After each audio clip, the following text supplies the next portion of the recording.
Azazel enjoyed every breath of fresh air and every beam of the sun. Merlice had settled with him in the forest close to Dean's home, because neither of the two friends wanted to endanger the family with the Watcher. Merlice had sent Dean to get some rest and kept watch over their new member of the group. Azazel was still walking barefoot and wearing his torn garments, and Merlice had shackled the Watcher's hands together in case he wanted to flee after all. The other fallen angel had voiced his loyalty towards his word, but not resisted. He could move freely enough, and most of the time he only sat on the ground listening to nature's sounds. The devil had to admit that for a notorious fiend the angel was quite gentle. But he also knew how much of a deceiver he had been in his younger days, and therefore his guard remained as it was. "The world has changed a lot while I was gone," Azazel remarked while observing a butterfly next to him. "You had no small part in it. It all grew from the seeds you planted. We gave them knowledge, the very thing you strived for when descending into the dark." The Watcher smiled slightly when he saw Merlice's reaction upon the mention of his past. "Oh yes, Lucifer, I know your story. I know more about you than you like. Changing your name doesn't erase that. So tell me, in what way are we different that you despise me so deeply?" The fallen angel didn't like the way Azazel spoke.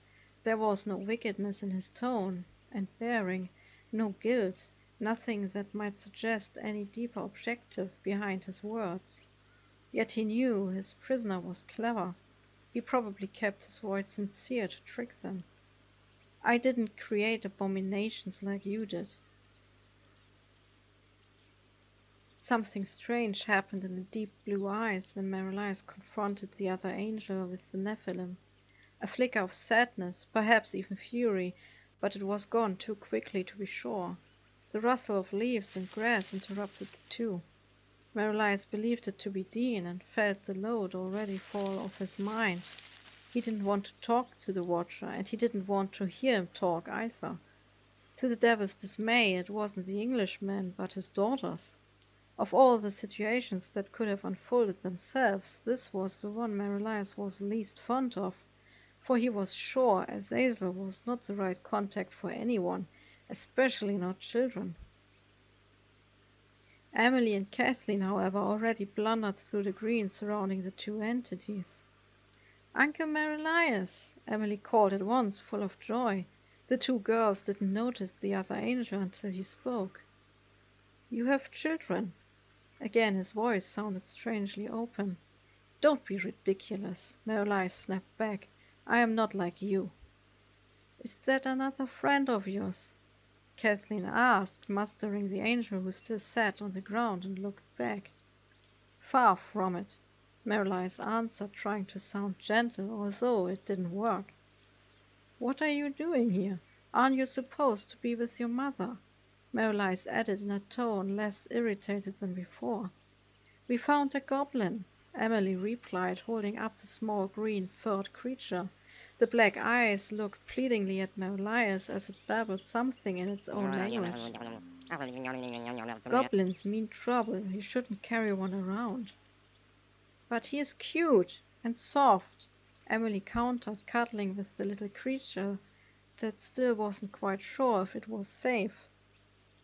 "Perhaps we can take him home," Kathleen mused, and the devil had to smile at their innocence as the picture of Dean and Melissa, worshipped by these little creatures, crossed his mind. Who would have thought the fallen would have a weak spot for children? But I guess it's only natural, since the Lightbringer is said to have been quite gentle. Merlice felt his mood drop once again as Azazel spoke of his own accord.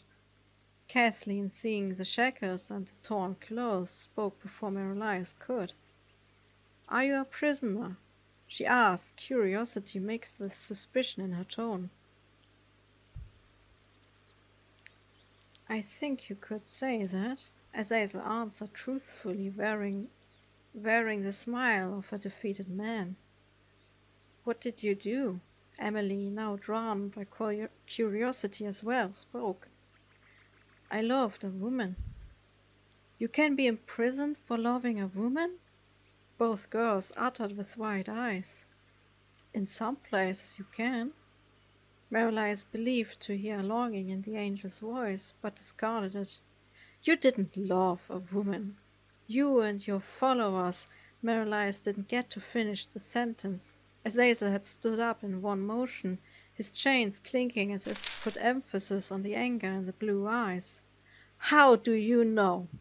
What arrogance gives you the right to assume you have knowledge about what I fear, about my intentions?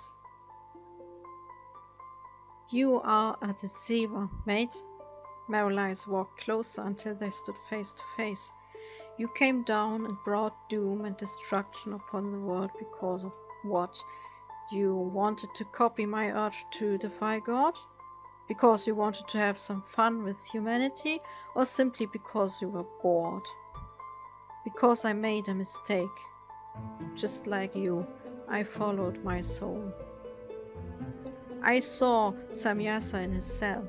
He was an arrogant fool twisted by his own dark mind and still concocting plans of revenge on the world. I saw his fanatic followers, all the same. Azazel still stared defiantly at Marilyes, but said nothing more. And you were his equal. I was equal to him in taking responsibility, because we knew judgment would come. But I was not equal to him in his obsessions about Earth and humanity. I never viewed them as objects or playthings like most of the others did once they abandoned their duties. I have met your abominations. God had good reason to punish you. Sitting down again, Azazel resumed to suppress his feelings. Who would have thought the Lightbringer would ever defend his father's actions? The same kind of actions he once had been the victim of. A bitter smile marked his face as he spoke the word Lightbringer with the usual taunting undertone.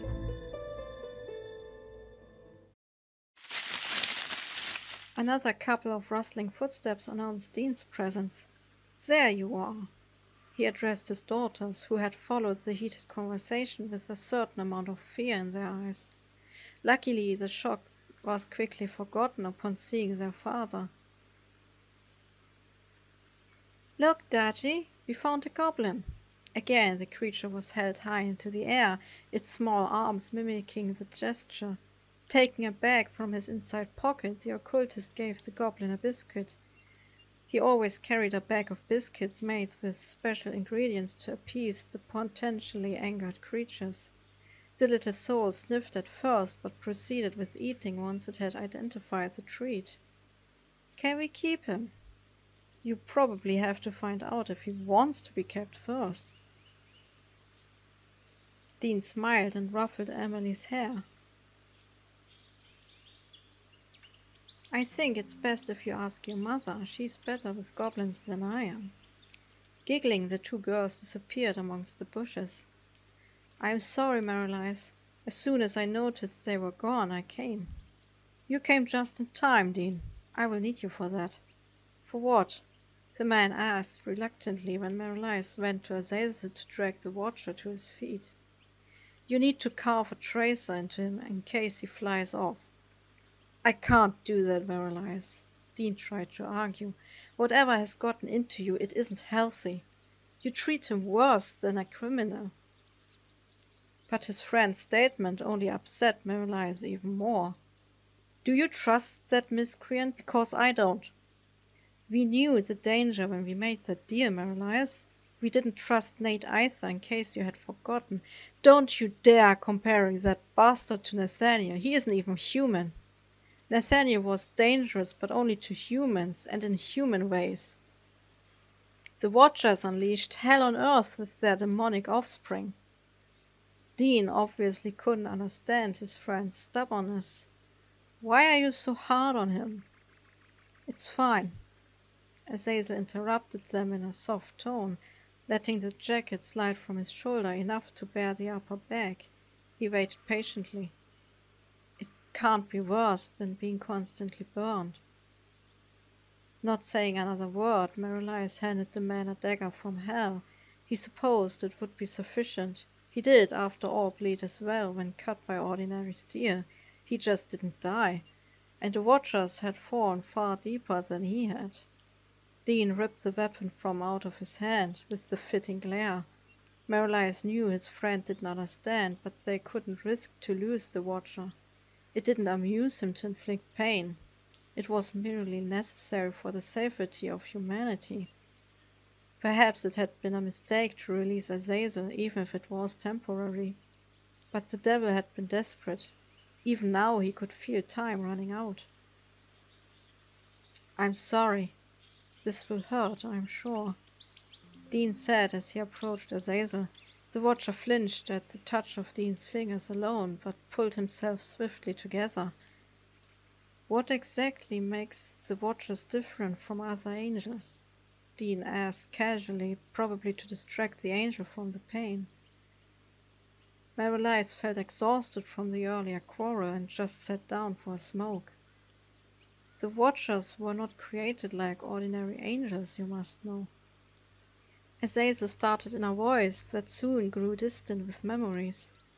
"We were supposed to guard humanity and walk the earth.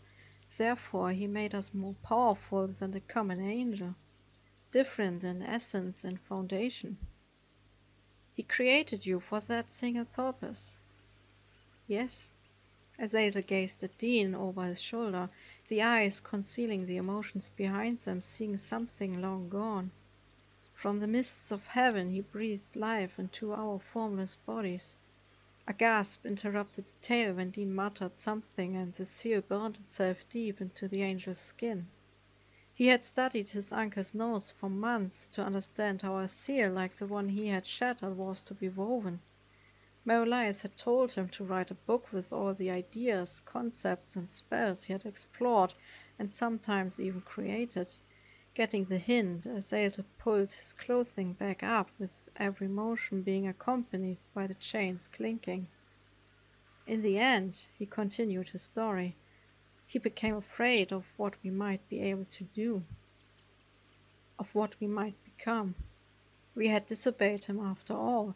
You might say that we had become to him what the Titans were to Zeus, a threat he wouldn't be able to handle for long."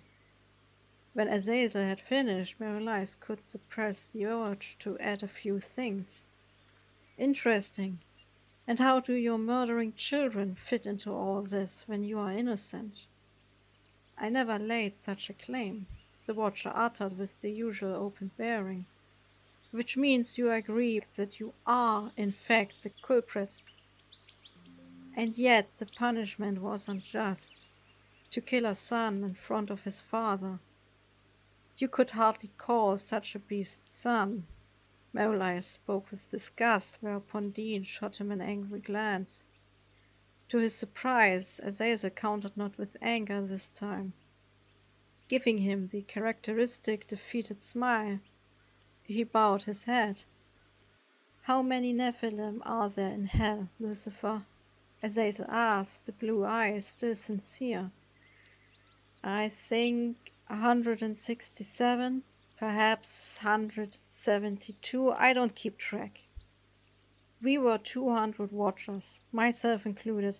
How do you explain the missing 28 Nephilim?" "I don't know. I assume not all of you found a woman, or a man." "No, Lucifer. When an angel approaches a human and tells of the divine plan of marriage, no human would defy God's will, not in those times. And even if they dared to—" Azazel's voice grew low and bitter. "When a Watcher like Samyasa wants something, he takes it." Merryleis felt his jaw drop at the argument he couldn't disagree with, yet he hid his astonishment by the typical sarcastic facade. "Very well. What's your explanation, then?" "The Nephilim that turn to beasts wreaking havoc are those born out of pure lust. That, and the intention to taint humanity. But there were those loved by their parents. They were the product of love and thus harbored a strong human soul. They hid amongst humanity, even if some were still found and killed by the archangels. How do I know you don't try to manipulate us? You don't, but you wanted my help.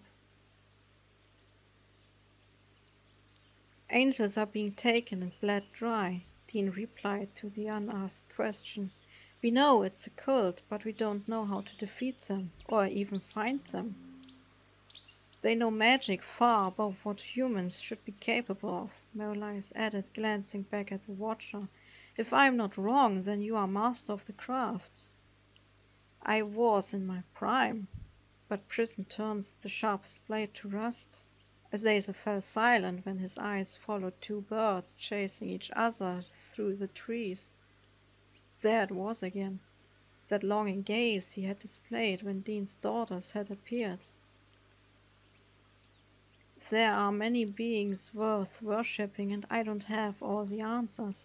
You want to know something about a human cult? You need to ask someone living amongst them. Merlice didn't like what Azazel seemed to imply. Refusing to be manipulated, he refrained from reacting. Azazel showed a thin smile before spelling it out. I once heard about an angel who fell. He was very invested in humanity and all the occurrences on the earthly plane. Who do you mean? Dean asked when Merlice still refused to answer. Lucifer knows who I mean. Azazel still smiled. The Watcher knew he had won. When Dean shot Merlice a puzzled look, he finally yielded. There was a fraction of the ones who fell with me who didn't like the idea of tempting innocent souls. They knew I would never allow any revolutions. What did they do? They found a way to escape hell and searched for a way to become gods like they had intended from the beginning. Their vision of freedom was not alive in lakes of fire. And God did nothing about them. Why should he have? They didn't do much harm, becoming the pagan gods of old around the world. I assume the one Azazel means is one of them. Yeah, and he won't be glad to see me. We didn't part on good terms. Where do we go this time? Dean asked with the eagerness of an adventurer that tempted Merlice to smile. Light clothing, mate. We are going to visit Japan.